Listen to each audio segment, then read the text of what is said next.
Samantala, halos 7 buwan nang nakalipas mula nang maaresto at madetine si dating Pangulong Rodrigo Duterte sa ICC, The Hague, Netherlands.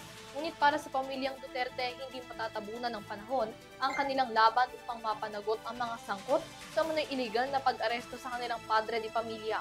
Kaya naman itong Lunes, gumawa na muli ng hakbang ang mga Duterte at naghain ng kasong kidnapping laban sa ilang mga matataas na opisyal ng bansa.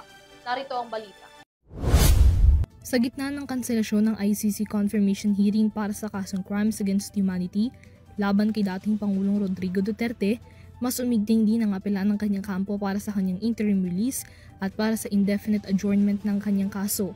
Kinatigan ng ICC Pretrial Chamber 1 ang isinumiteng apela ng defense na hindi na fit to trial si Duterte dala na rin ng lumulubhan itong cognitive condition na apektado ang kanyang memorya. Ngunit tanging indefinite postponement lamang ang inaprubahan ng korte at na maghihintay ng mga bagong abiso bago muling desisyonan ang paglilitis.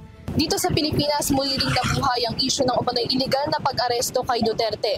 Itong Lunes, 8 counts ng kasong kidnapping ang isinampa ni Acting Davao City Mayor Sebastian Baste Duterte sa Office of the Ombudsman laban sa ilang matataas na opisyal ng bansa.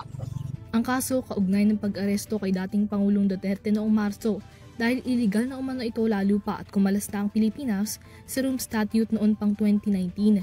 Kabilang sa mga opisyal na kinasuhan ng kidnapping, sina Department of Interior and Local Government Secretary John Vic Remulla, National Security Advisor Eduardo Año, Department of National Defense Secretary Gilbert Chodoro, Department of Justice Secretary Boying Remulla at USEC Nicolas Felix T.